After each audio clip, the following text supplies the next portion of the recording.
PM Modi का हल्द्वानी दौरा, कई करोड़ की योजनाओं का करेंगे शिलान्यास, जनसभा को भी करेंगे संबोधित। मिशन 2022 को लेकर बीजेपी का मंथन, देहरादून में जेपी नड्डा ने पदाधिकारियों के साथ की बैठक, कार्यकर्ताओं को दिया जीत का मंत्र। देहरादून में आप नेता आतिशी ने सरकारी स्कूलों का किया निरीक्षण, बच्चों से जाने स्कूल की खामियां, सरकार पर साधा निशाना। ओमिक्रॉन को लेकर सरकार की ओर से नई एसओपी, उत्तराखंड में लागू होगा कोविड प्रतिबंध, नए साल में जश्न पर होगी पाबंदी। गंगोली हाट में सड़क की मांग को लेकर 17 दिनों से आमरण अनशन, सरकार मामले में नहीं ले रही सुध। उत्तरकाशी के गंगोत्री व यमुनोत्री धाम में बर्फबारी, ठंड बढ़ने से लोग घर में रहने को मजबूर, अलाव का सहारा ले रहे हैं लोग। आप देख रहे हैं के न्यूज, खबरों का सारथी। नमस्कार, उत्तराखंड की खबरों में आपका स्वागत है। मैं हूं आपके साथ शैलेंद्र चौहान। हाल ही में धामी कैबिनेट में लड़कियों के विवाह को लेकर एक विधेयक पेश किया गया, जिसमें लड़कियों के विवाह की आयु सीमा 18 वर्ष से 21 वर्ष कर दी गई है। ऐसे में उत्तराखंड की राजधानी देहरादून पहुंचे जेपी नड्डा से राजधानी की लड़कियों ने मिलकर मोदी सरकार को पत्र देकर धन्यवाद दिया। जेपी नड्डा के दौरे पर भाजपा महिला शक्ति की तस्वीर नजर आई। मुझे सरकार के लड़कियों के विवाह को लेकर लिए गए इस फैसले की तारीफ की। भाजपा महिला मोर्चा की राष्ट्रीय महामंत्री दीप्ति रावत ने के न्यूज संवाददाता हिना से खास बातचीत की।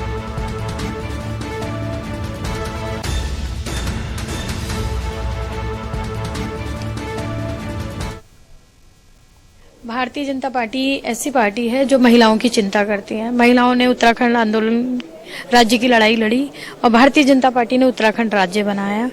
और हमारी जो भारतीय जनता पार्टी है वो महिलाओं की हमेशा चिंता करती है।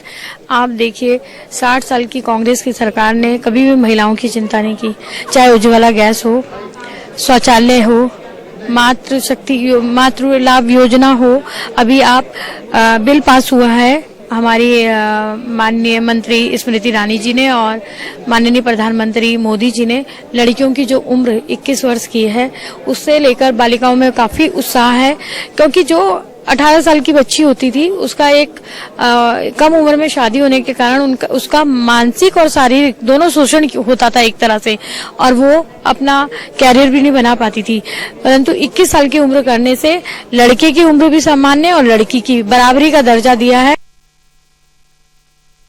आज हमारे साथ मौजूद हैं भाजपा की राष्ट्रीय महिला मोर्चा की राष्ट्रीय महामंत्री दीप्ति रावत जी। उनसे आज हम बातचीत करेंगे। मैम, नया जो कानून आया है अभी पेश किया गया है महिलाओं के लिए, तो किस तरह से देख रहे हैं? ये एक मोदी सरकार की एक बहुत अच्छी जो पहल है।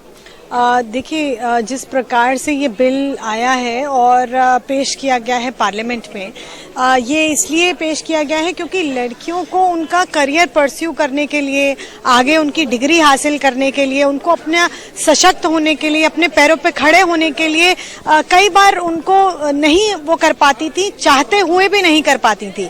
इसीलिए सरकार एक ऐसा बिल लेके आई है जिसमें लड़का और लड़की की उम्र एक जैसी होगी, जबकि बहुत सारे विपक्षी जो दल हैं उनकी कई दलीलें हैं। उनका कहना है कि 18 साल में अगर वोट कर सकते हैं तो शादी क्यों नहीं कर सकते, विवाह क्यों नहीं कर सकते। लेकिन आप देखिए कि लड़के की उम्र तो 21 है, 18 साल में तो वोट तो वो भी कर सकता है 18 साल में, लेकिन फिर उसकी शादी की उम्र 21 क्यों है। तो ये पहली बार ऐसा हुआ है कि 21 साल दोनों की उम्र एक जैसी कर दी गई है, समान कर दी गई है, महिला और पुरुष की और लड़की और लड़के की। तो ये कहीं ना कहीं महिला सशक्तिकरण की तरफ एक बढ़ता हुआ कदम है जो मोदी सरकार ने और माननीय श्रीमती ईरानी जी उनके द्वारा पेश किया गया ये बिल है। तो ये थी हमारे साथ जुड़ी भाजपा महिला मोर्चा की राष्ट्रीय महामंत्री, जिन्होंने बताया कि किस तरीके से मोदी की सरकार में जो है लगातार महिला शक्तियों को बढ़ाने के लिए, मातृशक्ति को बढ़ाने के लिए लगातार प्रयास किए जा रहे हैं। अभी यहाँ पर जो है विवाह की उम्र आगे कर दी गई है, 18 वर्ष से 21 वर्ष कर दी गई है। अब देखना ये होगा कि लगातार जिस तरह से कांग्रेस जो है टिकट देने की बात कर रही है 40%, वो उत्तराखंड में उनका ये मंत्र कितना काम आता है। कैमरा पर्सन गौरव पंत के साथ मैं हिना आजमी, के न्यूज देहरादून। खबर दिनेशपुर से है, जहां फैमिली वेलफेयर कार्यक्रम के तहत वरिष्ठ पुलिस अधीक्षक दिलीप सिंह कुंवर की पत्नी विनीता सिंह कुंवर और पुलिस अधीक्षक अपराध मिथिलेश कुमार की पत्नी आरती सिंह ने दिनेशपुर थाने में पहुंचकर पिछले एक सप्ताह के दौरान विभिन्न क्षेत्रों में बेहतर कार्य करने पर पुलिसकर्मियों की पत्नियों को स्मृति चिन्ह भेंट कर सम्मानित किया गया। विदित है कि एक सप्ताह पूर्व दोनों अधिकारियों की पत्नियों ने दिनेशपुर थाने पहुंचकर आवासीय परिसर का निरीक्षण कर उन पुलिसकर्मियों की पत्नियों ने को रहन सहन, खान पान व साफ सफाई आदि के बारे में जानकारी देकर आत्मनिर्भर बनाने की बात हुई थी।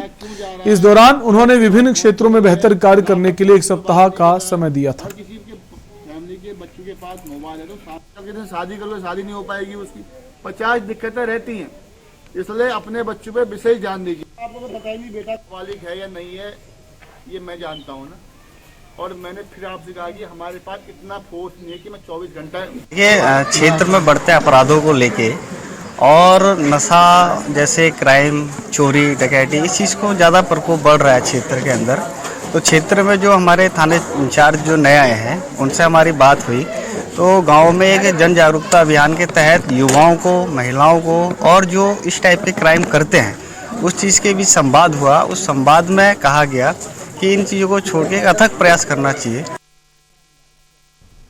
उत्तरकाशी से बड़ी खबर है। गंगोत्री और यमुनोत्री धाम में बर्फबारी है। हर्षिल, मुखबा, जानकीश, खरसाली में भी बर्फबारी हुई है। निचले इलाके में बारिश भी हो रही है। बर्फबारी, ठंड से लोग परेशान हैं। उत्तरकाशी से बड़ी खबर आपको बता रहे हैं। गंगोत्री व यमुनोत्री धाम में बर्फबारी हुई है। जानकी चट्टी, खरसाल में भी बर्फबारी हुई। निचले इलाकों में बारिश हो रही है। बर्फबारी की वजह से और ठंड से लोग परेशान हैं। ठंड में लोग घरों में रहने को मजबूर हैं। ये नज़ारा है, आप देख सकते हैं बर्फबारी का। और बर्फबारी ने अब मैदानी क्षेत्रों में ठंड बढ़ा दी है। उत्तरकाशी से खबर आपको बता रहे हैं।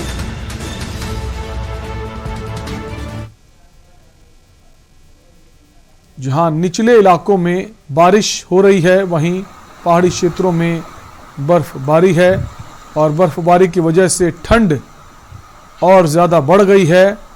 टेम्परेचर और नीचे चला गया। लोग घरों में रहने को मजबूर हैं।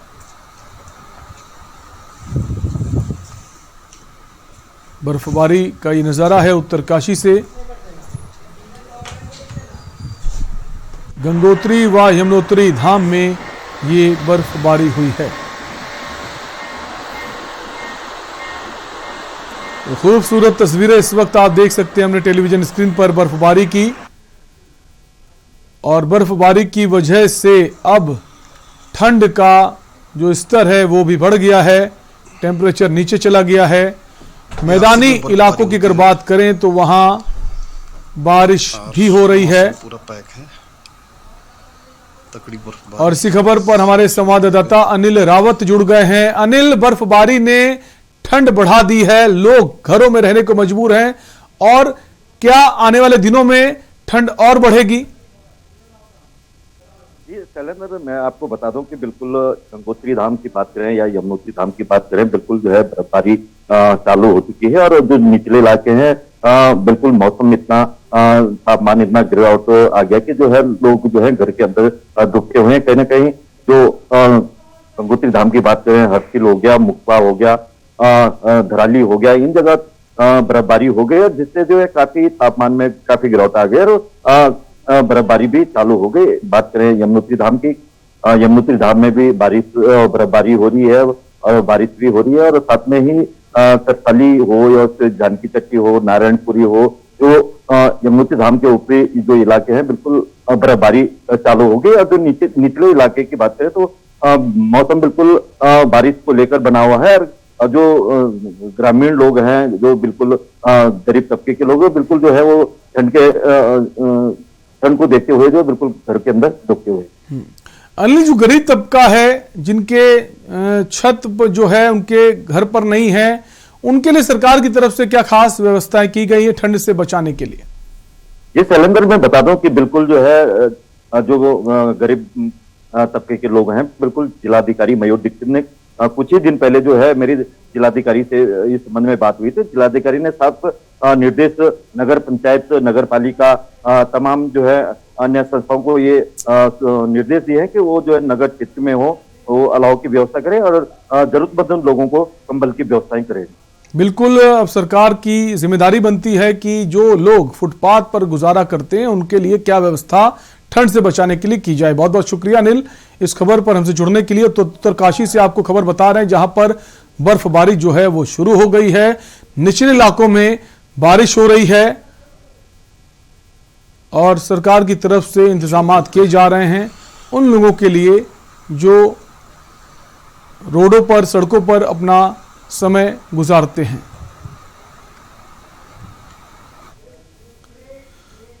और बुलेटिन में वक्त एक ब्रेक का है, आप बने रहिए हमारे साथ।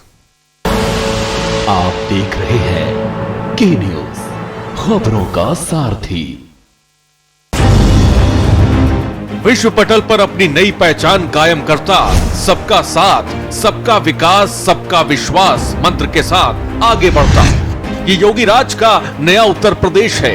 प्रदेश में गरीब के सिर पर पक्की छत है, निर्बाध बिजली का उजाला गांव को रोशन कर रहा है। रसोई में धुएं से निजात दिलाने के लिए उज्ज्वला योजना से एलपीजी गैस कनेक्शन योगी सरकार की ईमानदार सोच और दमदार काम से ही संभव हो पाया। मान सम्मान, सिर उठाकर चलने का अभिमान, ये है नए भारत के बदलते उत्तर प्रदेश की पहचान। बदलाव, सोच ईमानदार, काम दमदार। सुबह के लिए उड़ चला घरों की जमीन पर, खुशबू अपने पन की ढूंढता और दूर कितना भी जाओ इस जुबान से दूर ना जा पाओगे। रुमल, बोलो जुबान केसरी। आप देख रहे हैं के न्यूज, खबरों का सारथी। ब्रेक के बाद आपका स्वागत है। इसी बीच दिल्ली से बड़ी खबर आ रही है, बड़ी खबर दिल्ली से आ रही है। दिल्ली सरकार का बड़ा फैसला, दिल्ली में कल से नाइट कर्फ्यू का ऐलान किया गया है। रात 11 बजे से लेकर सुबह 5 बजे तक नाइट कर्फ्यू रहेगा। तो दिल्ली सरकार ने भी नाइट कर्फ्यू का ऐलान कर दिया। इसके पहले मध्य प्रदेश, उत्तर प्रदेश समेत कई और राज्यों ने नाइट कर्फ्यू की घोषणा की थी और अब दिल्ली में कल से नाइट कर्फ्यू रहेगा। रात 11 बजे से सुबह 5 बजे तक का समय निर्धारित किया गया है नाइट कर्फ्यू के लिए। तो बड़ी खबर इस वक्त आपको बता रहे हैं दिल्ली से। दिल्ली सरकार ने नाइट कर्फ्यू का ऐलान किया है। रात 11 बजे से सुबह 5 बजे तक ये नाइट कर्फ्यू रहेगा। कल से नाइट कर्फ्यू का ऐलान किया गया है। तो कल से नाइट कर्फ्यू शुरू होगा। समय रात को 11 बजे से सुबह 5 बजे तक का निर्धारित किया गया है। ओमिक्रॉन के बढ़ते मामले को लेकर अब दिल्ली सरकार ने फैसला लिया है।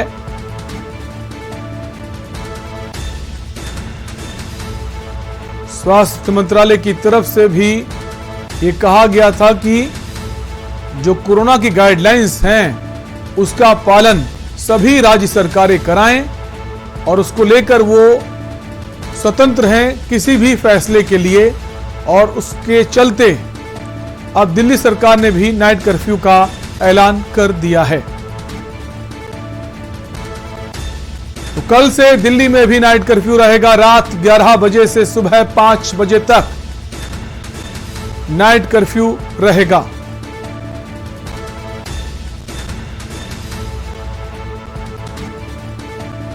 बड़ी खबर इस वक्त आपको दिल्ली से बता रहे हैं।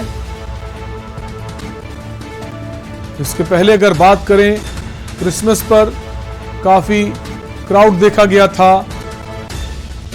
जो कई मार्केट्स हैं दिल्ली में, वहां पर भी खरीदारों की संख्या बहुत ज्यादा थी, जिसको देखते हुए अब ये ऐलान किया गया है कि रात 11 बजे से सुबह 5 बजे तक नाइट कर्फ्यू रहेगा। और इसी खबर पर हमारे रेजिडेंट एडिटर अमित दुबे जुड़ गए हैं। अमित, अब दिल्ली सरकार ने भी आखिरकार फैसला ले ही लिया। कारण यह है कि दिल्ली में भी लगातार मामले जो हैं बढ़ते जा रहे हैं।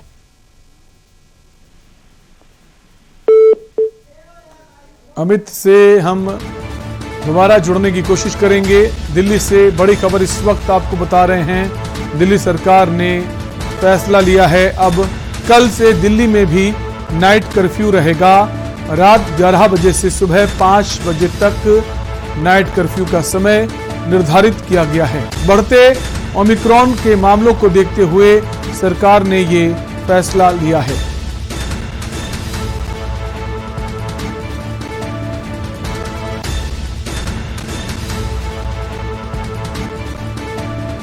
कल से दिल्ली में नाइट कर्फ्यू रहेगा। दिल्ली सरकार का ये फैसला सामने आया है। एक बार फिर से रेजिडेंट एडिटर अमित दुबे जुड़ गए। अमित, अब दिल्ली सरकार ने भी ये फैसला ले लिया है, कारण यही है कि लगातार जो ओमिक्रॉन के मामले दिल्ली में देखे जा रहे हैं। देखिए, महाराष्ट्र के बाद में दूसरा नंबर जो है वो दिल्ली का है, और ऐसे में अगर हम 16 जून की बात करें तो 16 जून से दिल्ली में लगातार मामले जो है वो कम आ रहे थे, 100 से भी नीचे संख्या थी। लेकिन रिसेंटली अगर हम बात करें तो संख्या जो जिस तरह से लगातार बढ़ी है, और उसके बाद कहीं ना कहीं दिल्ली की सरकार के लिए चिंता का विषय है। और यही बड़ी वजह है कि दिल्ली सरकार ने तमाम राज्यों ने, हालांकि पहले ही नाइट कर्फ्यू का अनाउंसमेंट कर दिया था, खासतौर पे महाराष्ट्र की बात है, अन्य जगह की बात है, और अब दिल्ली सरकार भी चीजों को, क्योंकि पहले ही लगातार दिल्ली सरकार मीटिंग कर रही थी, और दिल्ली सरकार ने भी एक बार फिर कर्फ्यू का अनाउंस किया है। और जाहिर तौर पर दिल्ली में तमाम एहतियात जो लोगों को बरतने चाहिए, जो नहीं बरत रहे इस कर्फ्यू के बाद, न सिर्फ पुलिस में सख्ती हो जाएगी, बल्कि दिल्ली प्रशासन के जो अधिकारी हैं वो भी अपने अपने वो भी सख्ती से काम करेंगे। जी, तो कुल मिलाकर अमित ये माने कि जो 31 में न्यू ईयर की पार्टीज जो करते हैं, रेस्टोरेंट, क्लब्स, पब्स, वहां पर अब वो जश्न मनाते नजर नहीं आएंगे।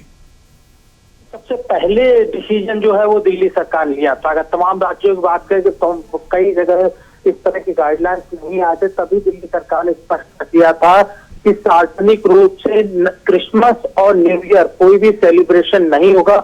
और उसके लिए दिल्ली बाकायदा दिल्ली पुलिस और तमाम अधिकारियों को फरमान जारी कर दिया गया था। बिल्कुल, अब दिल्ली में भी नाइट कर्फ्यू का ऐलान कर दिया गया। बहुत बहुत शुक्रिया अमित हमसे जुड़ने के लिए। तो बड़ी खबर आपको बता रहे दिल्ली से, दिल्ली सरकार ने नाइट कर्फ्यू का ऐलान कर दिया। कल से नाइट कर्फ्यू लागू हो जाएगा।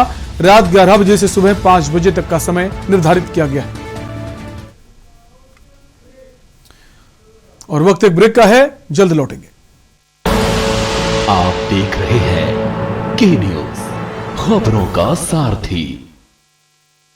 देवभूमि उत्तराखंड के निवासियों के लिए रोजगार के साथ साथ प्रदेश की तरक्की में भागीदार बनने का सुनहरा अवसर। प्रदेश में पर्यटन और स्वरोजगार को बढ़ावा देने के लिए राज्य सरकार ने शुरू की है trekking traction centre home stay योजना, जिसके तहत अधिसूचित ट्रैकिंग रूट के 2 किलोमीटर के दायरे में आने वाले गाँव के निवासी अपने घर के खाली कमरों को प्रदेश में ट्रैकिंग रूट्स के लिए आने वाले पर्यटकों के सुविधार्थ खोलकर प्रति कक्ष नव निर्माण हेतु 60,000 एवं पूर्व निर्मित कक्ष की साज सज्जा हेतु 25,000 रुपए की राजकीय सहायता प्राप्त कर आमदनी का अतिरिक्त जरिया बना सकते हैं। तो देर न करें, trekking traction centre home stay योजना का लाभ उठाएं, अपने परिवार, गांव और प्रदेश की तरक्की में हाथ बटाएं। योजना से जुड़ने या योजना के बारे में अधिक जानकारी के लिए आज ही अपने जिला पर्यटन विकास अधिकारी अथवा जिला अधिकारी कार्यालय से संपर्क करें। उत्तराखंड सचमुच स्वर्ग। पर ये दिल है कि चख रहा है उन्हीं अल्फाजों का नूर नूर और नूर नूर और नूर नूर और दूर कितना भी जाओ, इस जुबान से दूर ना जा पाओगे। विमल, बोलो जुबान केसरी। आप देख रहे हैं के न्यूज, खबरों का सारथी। ब्रेक के बाद एक बार फिर आपका स्वागत है। खबर देहरादून से है, जहां आप नेत्री आतिशी रायपुर विधानसभा पहुंची। इस दौरान आतिशी ने मातृशक्ति से संवाद किया। वहीं आतिशी ने बीजेपी और कांग्रेस पर जमकर हमला बोला। उन्होंने कहा कि आपने कांग्रेस को देख लिया, आपने भाजपा को भी देख लिया। अब एक मौका अपने भाई, अपने बेटे अरविंद केजरीवाल को देकर देखिए। अरविंद केजरीवाल आपका भाई है, आपका बेटा है। अपनी माताओं बहनों के लिए 1,000 रुपए की सम्मान राशि देने की गारंटी दी है। आपका अरविंद चाहता है कि उसकी माताओं बहनों को अपनी छोटी मोटी निजी जरूरत के लिए किसी से पैसे मांगने ना पड़े। बच्चों के लिए नए कपड़े खरीदने हो, अपने नाती पोते के हाथ में 100 रुपए देने हो, आपको घर के लिए नहीं। अरविंद केजरीवाल आपके भाई हैं, आपके बेटे हैं, आपके दर्द को समझते हैं। इसलिए अरविंद केजरीवाल ने उत्तराखंड की सब महिलाओं से वादा किया है कि उत्तराखंड में आप आम आदमी पार्टी की सरकार बनाते हो तो हर महीने अपनी सब बहनों के हाथ में, अपनी सब माताओं के हाथ में वो 1000 रुपए डाल देंगे कि आपको अपने छोटे मोटे खर्चे के लिए किसी से पूछना ना पड़े, आपको किसी के सामने हाथ फैलाने ना पड़े। ये अरविंद केजरीवाल का वादा है। खबर रुड़की से है, जहां ओम बायो कॉलेज में भारतीय जनता पार्टी पिछड़ा वर्ग सम्मेलन का आयोजन हुआ। इस दौरान बीजेपी ओबीसी मोर्चा के राष्ट्रीय उपाध्यक्ष नायब सिंह सैनी व राज्यसभा सांसद नरेश बंसल मुख्य अतिथि के रूप में शामिल हुए। वहीं सैकड़ों की संख्या में ओबीसी समाज के भाजपा कार्यकर्ता मौजूद रहे। भाजपा कार्यकर्ताओं ने फूल मालाएं पहनाकर व स्मृति चिन्ह देकर उन्हें सम्मानित किया।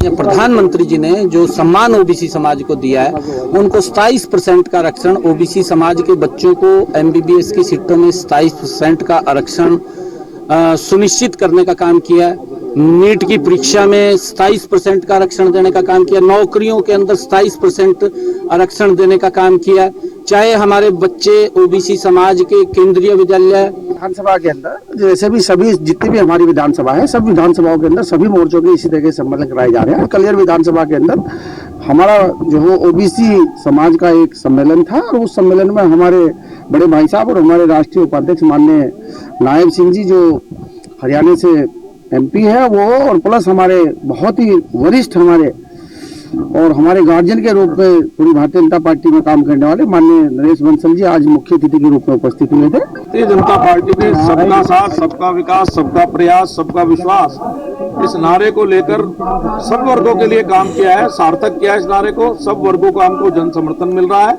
हर वर्गों के हमारे सम्मेलन हो रहे हैं, बहुत सफल सम्मेलन हो रहे हैं। उसी के अंतर्गत हम यहाँ आए थे, व्यापक जन समर्थन हमें प्राप्त।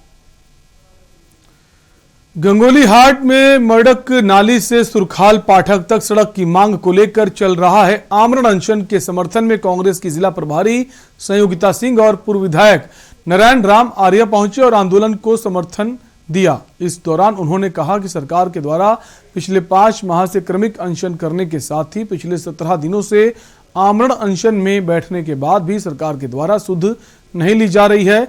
यदि शीघ्र सड़क की मांग पूरी नहीं होगी तो कांग्रेस भी आंदोलन शुरू करेगी। 168 दिन से इन लोगों का धरना प्रदर्शन चल रहा है अपनी मांगों को लेकर के। बिल्कुल जायज मांगे हैं और मांगे क्या है कि जो चीज जनता की भलाई के लिए है, जो सर्व कल्याण के लिए है, उसके लिए सरकार को सामने आना चाहिए। ये योजना भले कांग्रेस सरकार के शासनकाल में पारित हुई थी, लेकिन आर्थिक स्वीकृति जिससे पूरे गांगुली हाट के जनमानस का कल्याण होगा, वो स्वीकृति नहीं मिली शासनकाल में। हम लोग नहीं चाहते कि राजनीति जनता के कल्याण के साथ हो। सुरखाल पाठक वाली सड़क हमने जनवरी 2016 में जब उत्तराखंड में कांग्रेस की सरकार थी स्वीकृत कराई थी और 2017 में जो ही उत्तराखंड में भारतीय जनता पार्टी की सरकार बनी और ये लोग लगातार शासन प्रशासन से रोड को काटने के लिए दबाव बनाते रहे, लेकिन इतना समय व्यतीत होने के पश्चात भी भारतीय जनता पार्टी के लोगों ने तथा प्रशासन ने। और उत्तराखंडी खबरों फिलहाल के लिए इतना ही। बने रहिए के न्यूज इंडिया के साथ। नमस्कार।